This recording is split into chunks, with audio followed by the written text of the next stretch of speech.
morning, everyone. Thank you for coming. This is Kathy Mason from MasonWorks Marketing on Conscious Business Zone with my new friend, Keith Seland. Hi, Keith. How are you? Hi, Kathy. How are you doing? I'm doing real good today. Thank you. Great, great. So, everybody, I just got to meet Keith at the StarWorks USA event this past weekend in Nevada. Well, Nevada, Arizona.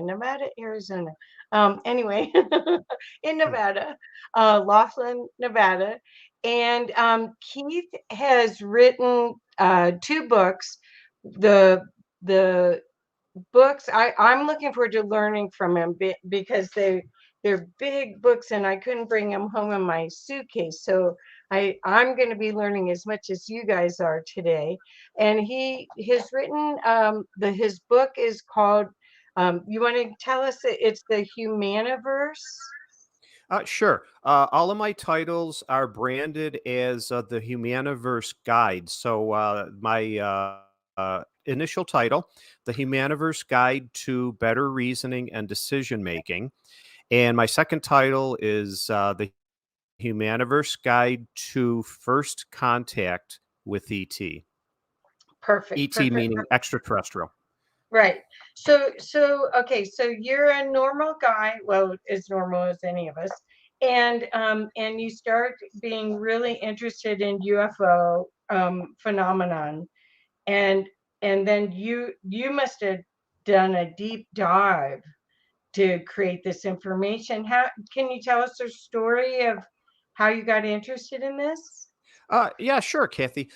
It began when I was a small child. My father was a World War II pilot. He piloted a B 17. And for my audience who may or may not be familiar, my father used to tell me many stories about what are called Foo Fighters. Now, the generational term for them today is known popularly as orbs. But what he experienced back then was in mid-flights on many, many occasions. These orbs, or these Foo Fighters, as they called them back then, they were balls of light that seemed to be under intelligent control. They weren't ball lightning, so to speak, which could scatter around unpredictably or whatever. These Foo Fighters would line up in front next to the airplane, right next to the cockpit. And bounce around, so to speak, various parts of the formation of the sortie, the fighter mission, so to speak. So he would tell my brothers and myself stories about those. So really, as a small child, that was my initial interest in the UFO phenomenon, because I knew that they were not, the work since then. I knew that they were anomalous, excuse me, and maybe worth some more investigation. So also too, my father was influential in a couple of his missions. He was shot down, and both times over Russia. Well, his Uh-huh. mission then was to get back to England. He did that both times by way of cargo transports. He ended up in Egypt, and he Oh, was able to tour the pyramids and some of the very historical aspects of the pyramids themselves. So that was my entry point into intrigue and curiosity, so to speak. So fast forward, I started my current career research, about 12, 13 years ago.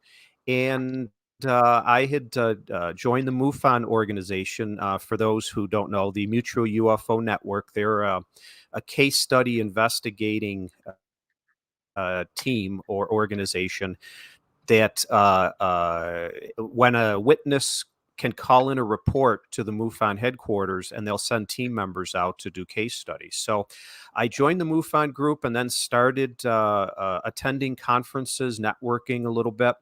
And then I went back to school and obtained a couple of educational credentials, science education degrees. And then I started my research. Fast forward, uh, for the first title, Better Reasoning and Decision Making, it actually was an extension of my graduate thesis. I'd written a shorter academic version, and then put the what I call the reference materials. That's why the first book is so thick, is that it's I consider it reference. There's lots of case studies in there. When my university advisors found that I was getting it published, they waived my thesis defense, which was just it just blew me away. I was so happy.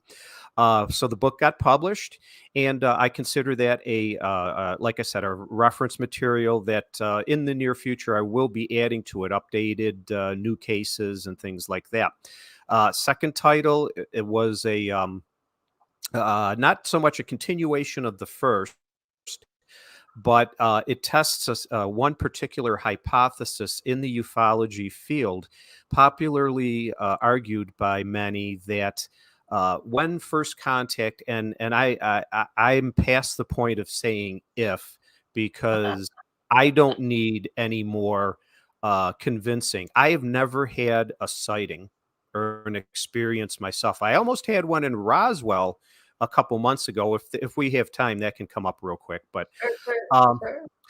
in any event, so I haven't had any a special entry point influence or sighting or anything. But throughout the years, my curiosity just kept growing to where are so many, are, and will be so many cases of experiences by so many people from all walks of life, from emperors to presidents to astronauts, pilots, military, you and me, everybody, that there's got to be something to this phenomenon. So that continues to drive me in my studies towards moving it towards what my overall purpose is, which is broadcasting to the public, educating them, and getting to the point where we can get a plan design going and prepare for first contact and an initial relationship. So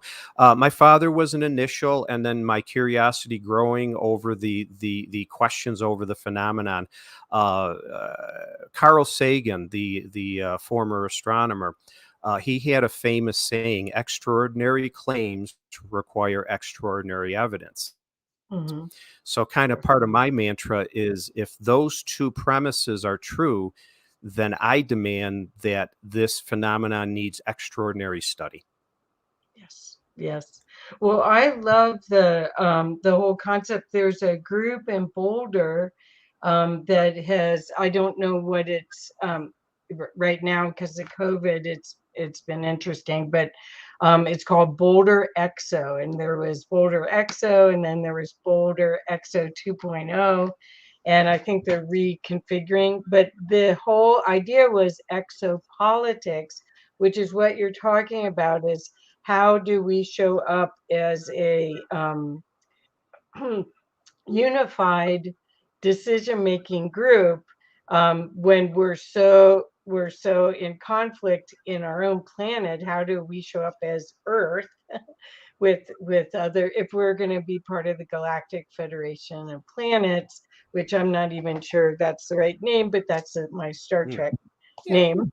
yeah. But anyway, I think that there's a lot of interest in this information because there is opportunities to be able to expand our knowing and our knowledge and our capabilities to quantum level, because like those orbs, they may live here, they may not be extraterrestrial, they may live here and we just usually can't see them because of Hmm. our physical capabilities. So um so how do you, are you optimistic with the exopolitics idea, and or do you feel we're 100 years out of? Boy, yeah, Kathy. I wish certainly the groundwork that's been laid up to now doesn't bode well for promising prospects, so to speak, for in a political sense, at least every way. Right. Anyway, our planet uniting in an all out effort. I kind of feel that as time goes on, and well, if my proposal is adopted, and what I mean by that is that I do have a current title that just got to the publisher, Oh, and they're just starting to do the editing work on it, and I don't think it'll be released until probably March or April of next year. But the uh-huh. title of that work is going to be the Humaniverse Guide to Will ET Talk with Us? Oh, And what the premise and the theme of that work is going to be, it's a deep dive into the landscape of the planning, or shall I say, lack of planning, that has been undertaken so far in regards to creating some kind of plan design for to prepare when the first contact and when the first relationship actually happens. So, I mean, from a politics aspect for it, my part of my work there is to explore and propose that a first contact and a relationship, I believe, and I'll pose this as a question to my the audience today. Will we, or do you think that first contact and the extraterrestrial hypothesis and ufology, do you think that is just science, or is more than science involved, or going to be involved when the first contact actually happens? Now, you've got your own answer, and that's part, differing perspectives mhm, creates meaningful, accurate, and correct education. So, but my view is that it's a multidisciplinary effort. Any plan design that's going to need to be created will have to involve, it involves our species, our civilization. mhm, So there's going to be science and the government, the prerequisites, the government and the military is going to horn in on it too. But the social sciences, the humanities, the philosophy, the law, the economics, all of those global communities or global concepts are going to be involved in this. They'll need to be involved, mhm, as will the pure politics, political part of it. So I fashion to envision in first step would need to be assembling the team of multidisciplinary experts to be right, able to start this plan. That's going to I fashion it to look something like a United Nations kind of thing. But there's again going to be a lot more than just pure politics in terms of right, of course. nation delegation, things like that. These are going to be professionals in all their own fields, but there's going to need to be a requisite and a learning from how other political organizations and worldwide groups such as the UN actually operate. And I expect that the ET First Contact organization will probably have their own internal politics also. But that's the first step, I believe, in creating what I call a proactive plan of action. One more point I'd like to add is that, and it's part of my theme for that title in that. And I can ask this to the audience as a question.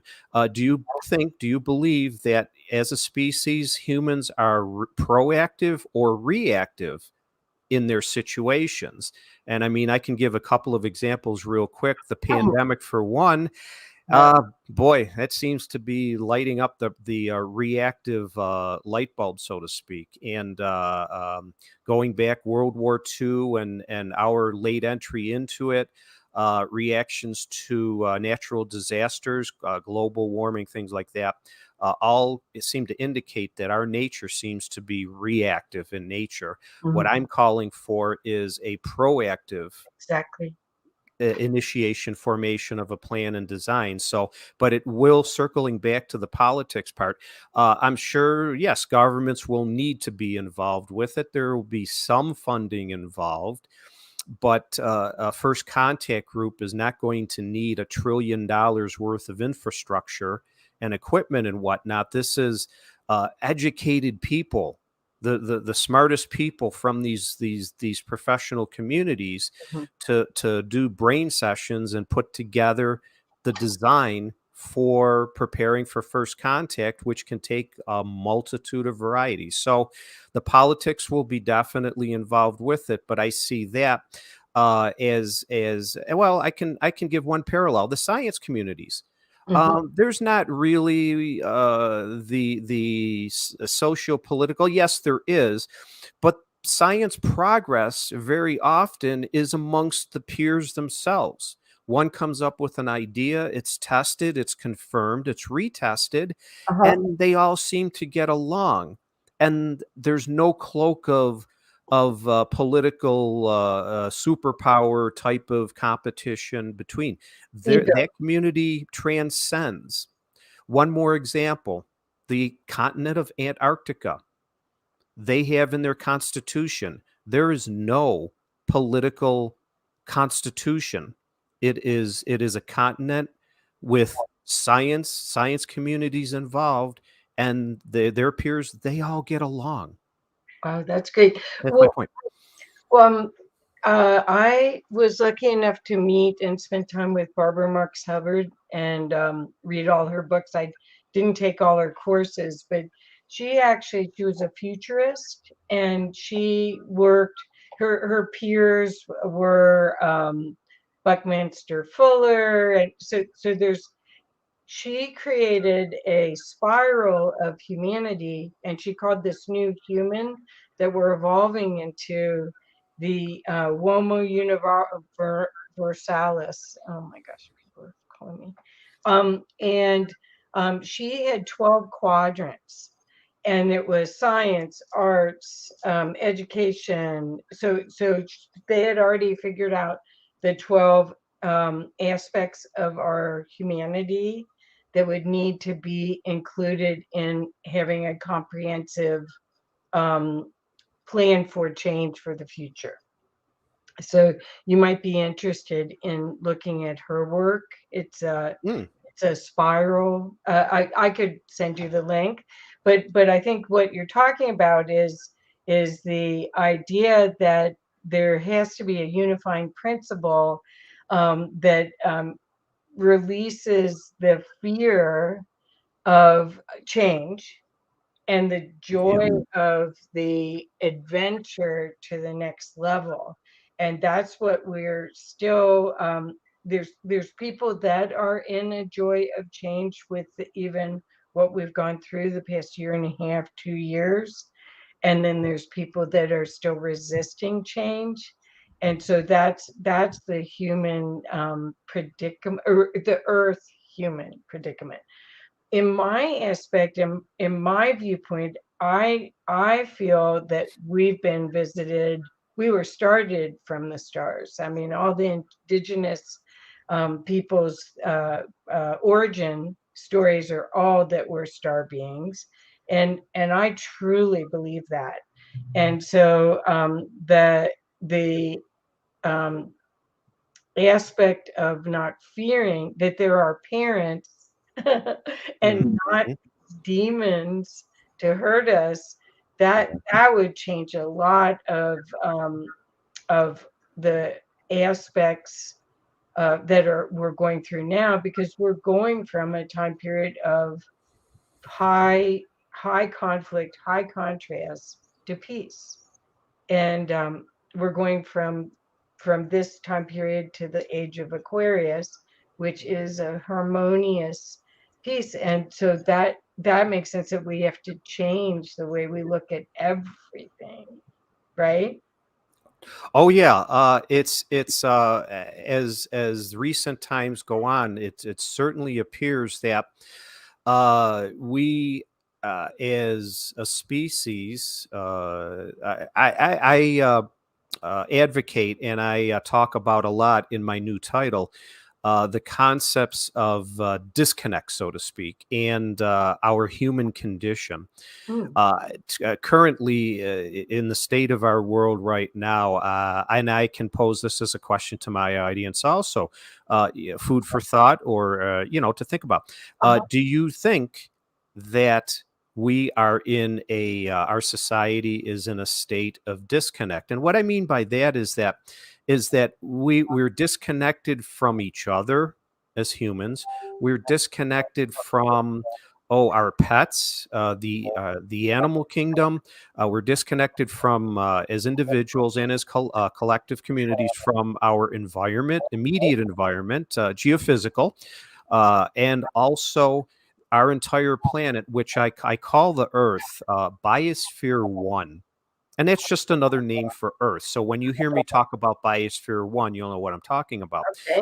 But our current state of civilization, we're in a growing and massive disconnect. We're argumentative with each other. We have biases on all so many dimensions, from ethnicity to gender to religion to national, social, political. Mhm. So many different dichotomies there, and they seem to be growing worse. So, in my writing and my current title, uh, I advocate for the plan design for two big benefits. One, to get a proactive design in place to prepare for many or all contingencies of how contact will happen. It could be ET could come down, the government could disclose, we can discover many artifacts and whatnot, or any combination of all three of those. Uh-huh. So that's one advantage. Get the plan in place so that it'll be cost effective also, so that to prepare for when the events actually happen. But the other advantage that I see with working on and getting a team together to develop this plan design is that I circle back to the concept I call our human condition. And I've already mentioned to you what our current state of affairs, I believe, is and holds for is and will hold for us in the near future. Our human condition is the equation is defined by myself as the sum of an individual's and our species as a whole, our human natures, plus our life's experiences. And again, that works into our perspectives and worldviews and things like that, plus our environments, our immediate environments, plus our entire global environment. So the added advantage will be when this plan design is done, it will have meant that many professionals from all different walks of life, all different communities, will have learned to get together, to get along, to prepare and design a plan proactively for us to get towards a beneficial, more beneficial protocol for first contact. We can learn from that and apply it to developing our human conditions, our human natures, and whatnot, to the point where then we can become aware of what I also call, and I study in my writing, a cosmic culture or a cosmic evolution. Currently, right now, as we look up in the sky, yeah, we can see the stars at night, but there's this cloud that hides us from being aware of our any a cosmic culture. It's a sense of holism that we've lost as a species. We know we had it once. Our ancestors, from petroglyphs to the Egyptian pyramids, to all ancient in recorded history forms of language and communication, we know that these peoples had this sense of holism and this sense of connectedness. Right. We've lost it. Right.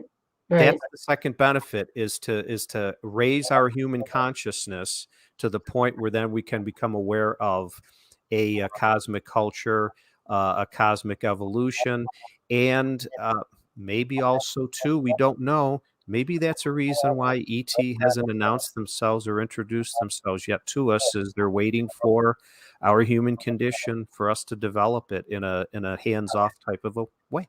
Well, that's what I think that we're the new kids are coming in much more sensitive, much more empathic, and we're being trained from the internet. I think it's training wheels to become telepathic. You know, you send Wholeheartedly, an yeah. email, right? But we have to clean up our um contrasts in Hmm. order to be telepathic, because we're still got one angel, nice Kathy and not nice Kathy, on our shoulders that are working through here that we're not totally in control of. And so in order for us to be telepathic, I got to clear the not nice Kathy language or thought forms, because otherwise I'll be projecting them on you. And they're really mine.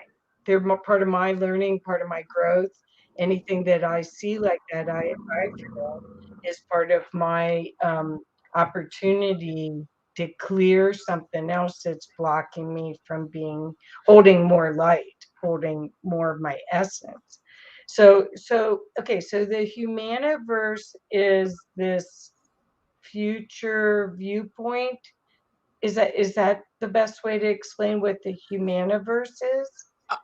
Yes, Kathy, that encompasses a very important aspect of how I came about it. It's Right. the concept and the term is physically just a, combination of humans and the universe.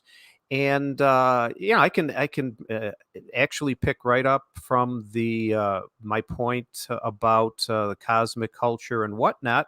The term universe encompasses a cosmic existence of some sort, a raising of consciousness, which is what we'll need to help our human condition, but then to also help us rediscover and reconnect with the world beyond our planet, which is what our ancestors actually were so fortunate to have become aware of and were able to develop. And then for some reason along the history timeline, it got lost amongst our species. So the humaniverse is, yes, a combination of those two terms, but incorporates at least our near future, and quite probably our future as a species well beyond that, for the millennium, or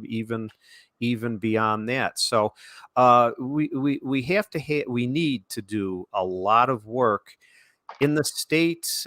Even you can even look at this as a short-term, long-term phenomenon, and that's a pretty good business concept. I'm trained as a CPA, certified public accountant, also, so well aware of short term versus long term. And we can maybe I can maybe metaphorically put it in those in that landscape also, in that our society today seems to be predominantly obsessed with the short term. I mean, as individuals, and we're losing or have lost focus on long term. So when I talk about the humaniverse, there's a short term and a long term, and I would propose the short term is, we have to start to become aware of, before we can do the cosmic culture thing, we have to start to reconnect with each other, with our communities as a species, and all other life, and our environment. It's growing more existential as far as our climate and the biosphere one. So the short term considerations have to be considered and worked on. And I believe that, as in business, to take care of the short term will help you cost effectively and overall uh, be more beneficial in the long term. So you can't just do a long term thing and not have to concern yourself with short term. So that works in business, and it also works here as far as the Humaniverse is concerned. Right, right. Well, so I love all of this. I think this conversation's well overdue. I think that the UFO phenomenon, I mean, even the History Channel is doing stuff on it now. Although who knows how deep they're going into it. I haven't watched them, but I want to go back to your book because on chapter 10, 11, 12, and 13, you've got titles on your chapters that say something about high strangeness, ancient texts of high strangeness, ancient structures of high strangeness, 1 and 2, and then ancient paraphernalia of high strangeness. So I think it would be pretty entertaining to get your take on what that high strangeness is, or one of your favorite high strangeness stories. Sure. That's that goes back to my first title, and that's part of the landscape, the exploration, and ties into part of my curiosity and motivation. The statement that I made before, that there were, and are, and will continue to be so many uh, incidents, so many constructions, architecture, so much evidence left of what I call high strangeness, or another term I use is out of place artifacts, or the acronym OOP art, Oh, out of place oh, artifacts. I don't know that. Uh, and what those are, UPARTs, people can remember the acronyms better than they can remember the long titles of them. But Mhm. so I try, and in my writing, that's what I try to do, is give the reader many chances to remember and more information from the book. That's psychologically proven via study and experiments, that an average person can only remember no more than 10% of a passage. So Wow. that's what I try to do in my writing, is repeat things, and it can get redundant, but the underlying purpose is that you read it more times, you're going to remember it. So that's my point, is to educate. So Okay. going back to the UPART, Okay. the out of place artifacts and the high strangeness, there had been left in recorded history, and even before that, through architecture, so many pieces of evidence of high strangeness. The pyramids for themselves, for instance, not only in Egypt, all over the world, you've got many different civilizations who, at least up to our state of understanding today, were not supposed to have been able to contact each other. So we're left to assume at this point, and that could be that hypothesis could be changed by more evidence in the future. That so they acted independently. So, but you've got examples of pyramids from all over the world, every continent, including North America, the Mexico, the Yucatan, the Mayans, and the Almecs, and the Aztecs. There has been cataloged 10,000 pyramids in that part of Central America, with more that are being discovered every day. That dwarfs the number of pyramids all over the world, but the architecture exists in Asia, in Australia, in South America, for sure, Peru, Bolivia, all over Europe, Asia. Antarctica is the only continent so far, but 90 some percent of it remains unexplored. Who knows what we may find there? That's just one example. The UPART is where, how did the our ancients build these things by themselves, Mhm. 2,000, 4,000, 6,000 or more years ago? Right. I add into the inventory the henge concept, Stonehenge, Avery Henge, and all of those other presumed places of worship in Monolith. the timeline. Göbekli Tepe, which is a recent discovery in Turkey, in which 90% hasn't even been uncovered yet. 12,000 years ago, this was constructed underground, above ground and underground.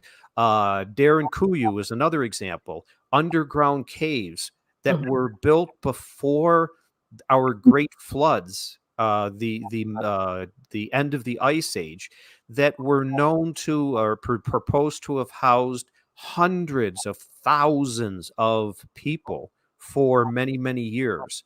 Those are just some of the examples of high strangeness, how these things could have been constructed by humans with known archaeological advances that they had back then.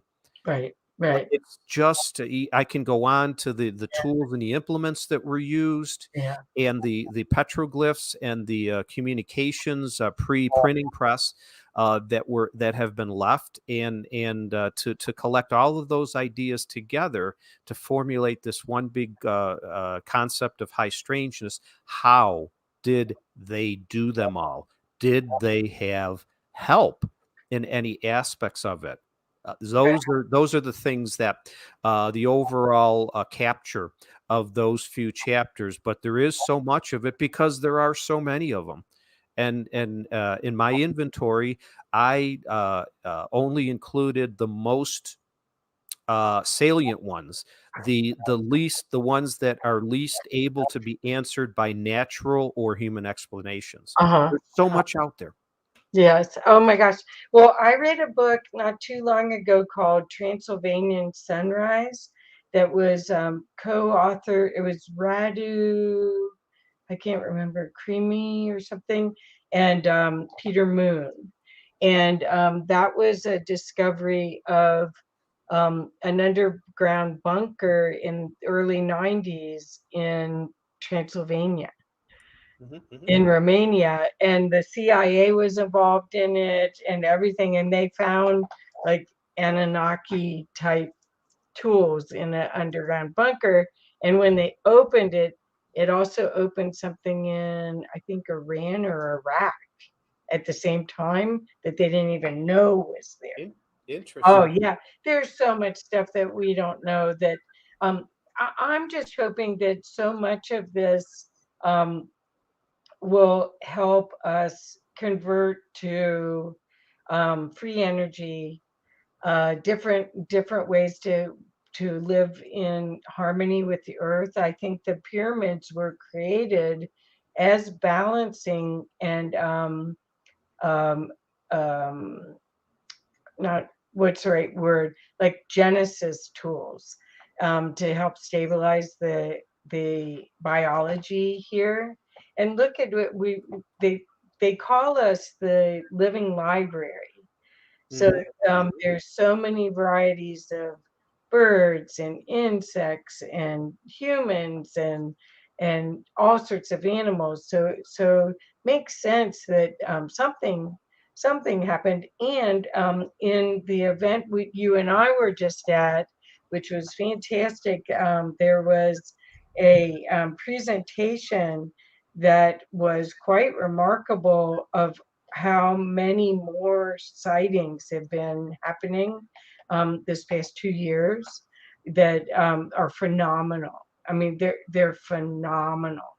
So and crop circles and all the things. So you have to assume that there's we may not see it all because of our physical constraints with our eyesight, but with other technology, with using infrared and other technology, we're gonna start knowing that there's a lot more here. I feel I'm highly sensitive, so I feel things.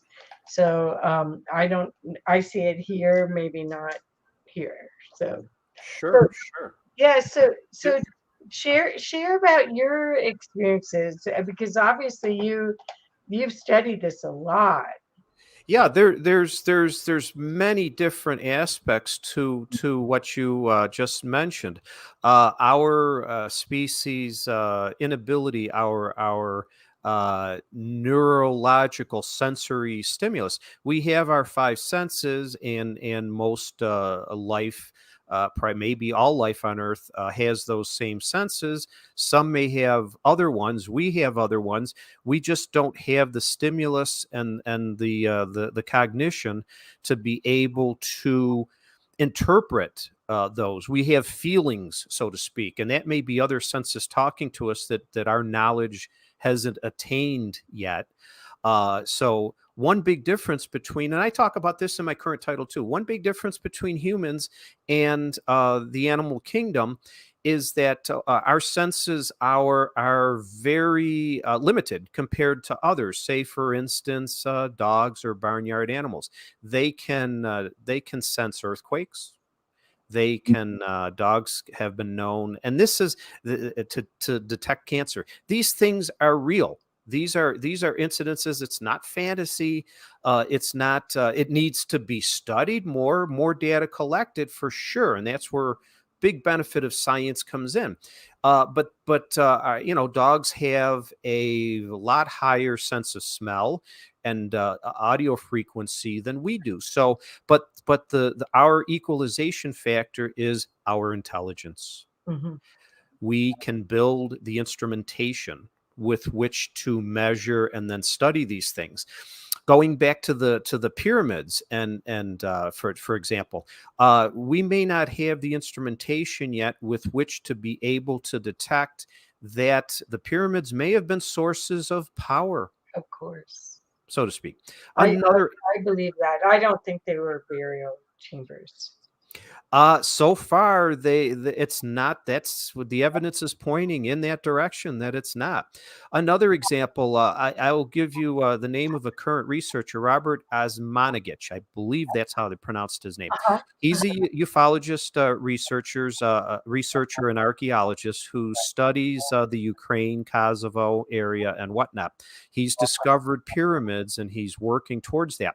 Part of his studies would not have been able to have been accomplished, and I'll throw in continuing studies that were discovering more pyramids in Egypt, not have been possible without our technological instrumentation innovations of what's called LIDAR, which now it gives us the ability to not have to dig.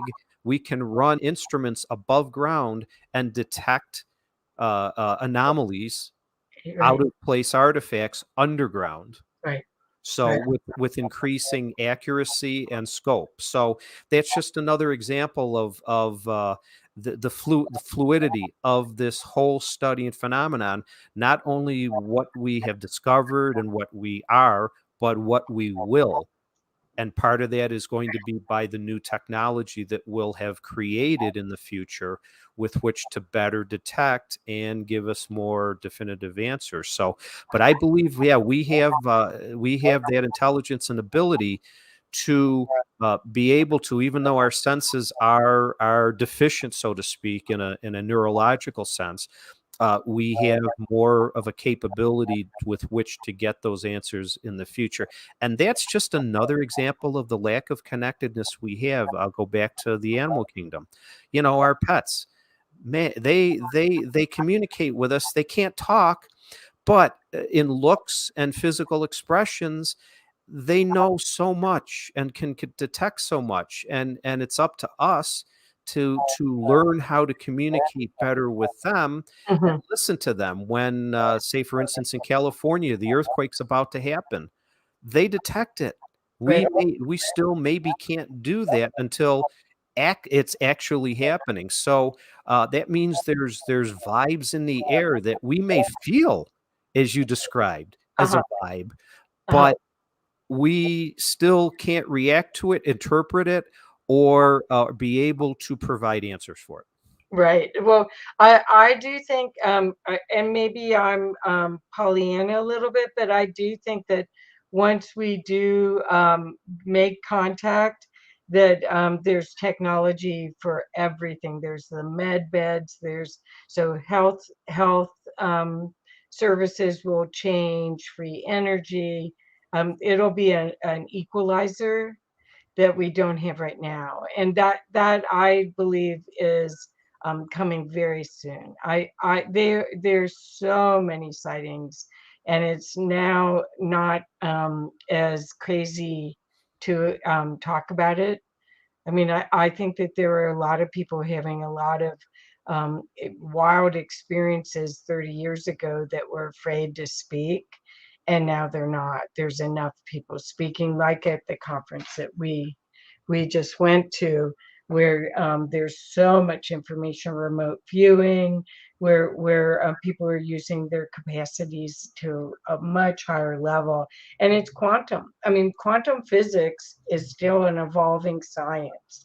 So this isn't just psychics and channelers and people that would not fall under science. This is scientists now exploring that. So Oh yeah, and and that's where all of these fields of the paranormal, from ufology to psychokinesis to hypnosis, stargates, and even ghosts, things like that. Those are all disciplines to where the contributors can help the astrophysicists and the cosmologists out. In the last couple of years, there has been a fair explosion of popularity, with staying power, continuing to be topics in the mass media, in the news, and everything, more than since at least the 1950s. So maybe I think about this a lot too. In that maybe it's good. You want to be anxious and maybe impatient.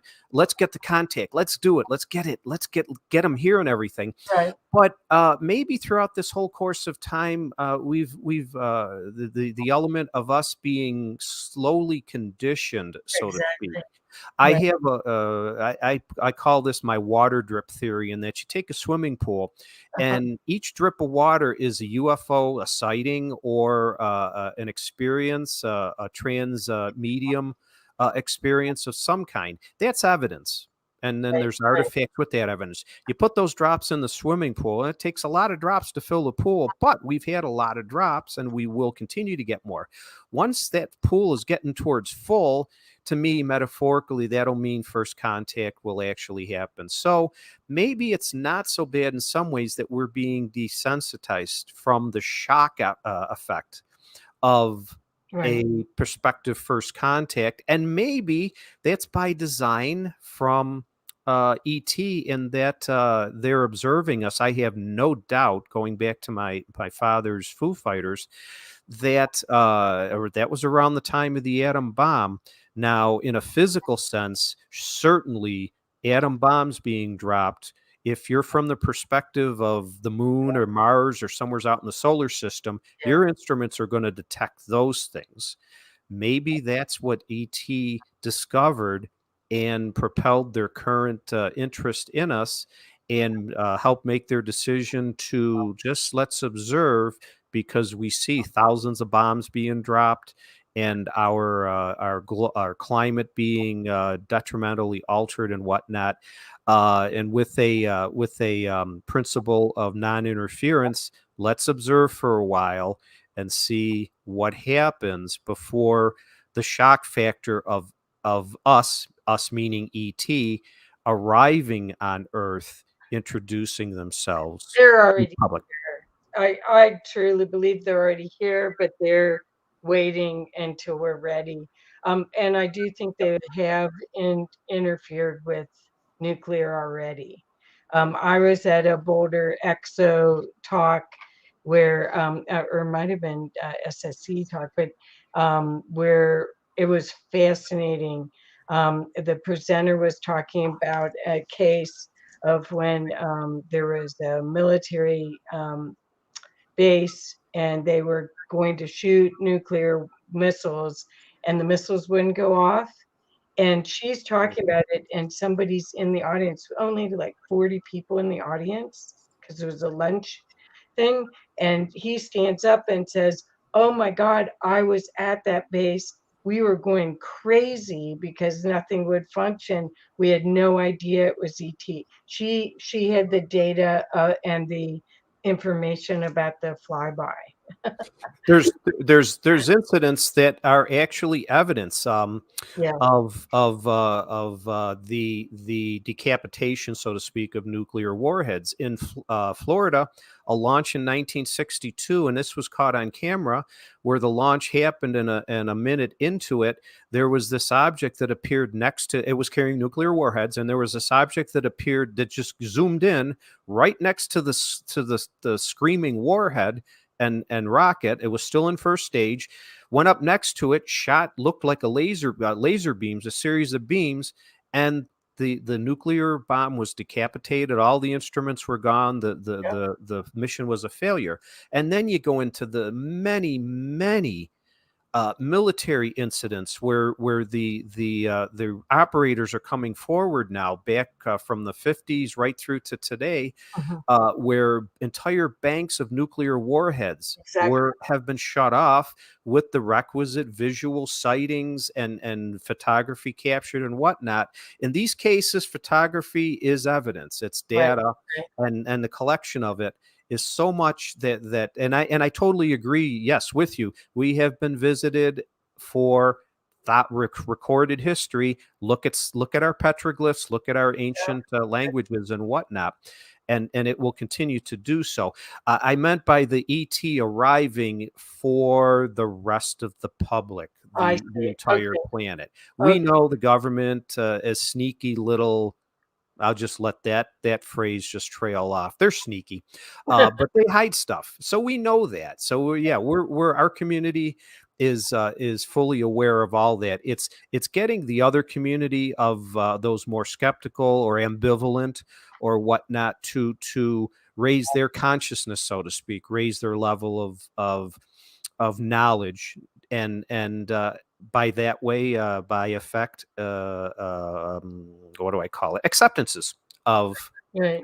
the phenomenon that it actually exists. So, Yeah. yes, it's out there. So, and it's coming. Yes, and it's really exciting to see how it's helping people evolve, how egos being dropped, curiosities coming back, and the idea of oneness. I mean, really, when it comes down to it, it's the same as Namaste, the ancient Indian texts that we are all one, the flower of life image. I mean, all of this is based in almost full circle, right? I mean, it was in our consciousness. Then it's almost like we've been in the Dark Ages and we're coming back to the Renaissance. So I'm sorry we're out of time, but I'd love for you to share how best to get a hold of you so people can follow your work. There were several people that commented and they didn't ask questions, or else I would have asked. But everyone's real excited about your work. So could Okay. you share how to find it? Sure, good. All my books are available on all of the bookseller outlets in both printed and digital form: Amazon, Barnes and Noble, Google, Apple. So you can find them there. My website, which is thehumaniverse.org, that is a how they put it, a knowledge based website, which will you'll find as a database to many uh, thousands or actually millions of journal based Right. and academic articles and information. So the website is more functional for if you have a question on a topic in the areas of medicine, science, technology, or education. You can go to the humaniverse.org and you can link directly to, like I said, many thousands of search engine database, journal databases, and whatnot, where you type in your topic and current or past articles will pop up. So it's an information, education, and research portal for you. I do have it updated with my ufology my conference schedules and things like that. So that's the website. My Facebook page, which is also titled The Humaniverse, I do regular Facebook live events from there, and I just did one at Paula's event this past week. So I do regular Facebook live events. I'm connected up with many groups there, and you can post anything you want on that particular page at any time. Incidentally, all of these portals are free. You don't have to pay anything for them. So, and my current schedule coming up, which it's not too early for next year. So, I am scheduled to speak if you're in the Deerfield Beach, Florida area at the weekend of January 22nd and 3rd. I'm at the New Life Expo in Deerfield Beach at the Doubletree Hotel. Uh, the first weekend in May, I'm scheduled to speak at the Los Angeles Conscious Life Exposition at the LAX Hilton Convention Center. Uh-huh. Next July 4th weekend, I'm scheduled to speak at the Roswell Festival.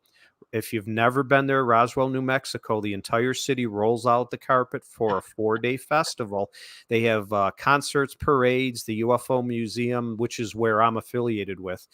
We do our talks there. And then the rest of my schedule fills in. It's a little early for some of the events to display their schedules. And I'll cross my fingers that hopefully now with the pandemic, I believe, being more towards the end of it than the beginning, that we will next year find a new sense of normalcy and get us away from our reactive postures to the event of the last year or two. Little interesting parallel. The last pandemic happened in 1918. They said it took about 3 years to get out of it. The result of that was the roaring 1920s. Fast forward to now, this is 2021. So are we looking forward to another redo of the roaring 20s? Wow, wow, Remains to be seen. wow. Get ready to dance. Okay. Yes, yes. Well, thank you so much, Keith, and I hope I get to see you at any of those events or at the next Star Works. And thank you so much. I look forward to learning more and more and more from you. Okay. This Thank is you. really an important subject. Yes, it is. It's one of the most important in our civilization, but it's I believe it's also going to be one of the most educational, and I think one of the most fun in a lot of ways. Yeah, yeah. Great. Well, thank Great. you. Talk to you soon. Bye, Bye. Kathy. Bye. Thanks for the opportunity. Oh, sure. Bye bye. Bye now.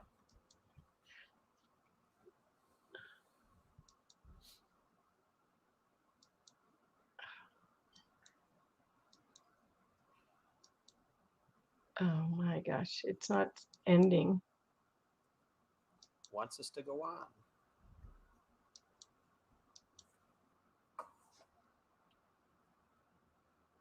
Okay, well, you can, if you'll leave, I think we'll both leave and see if it'll. I apologize, it's not ending. Okay, can I just X out of it? Yeah, that's what I'm going to do too, but I'll Okay. wait till you do. Okay?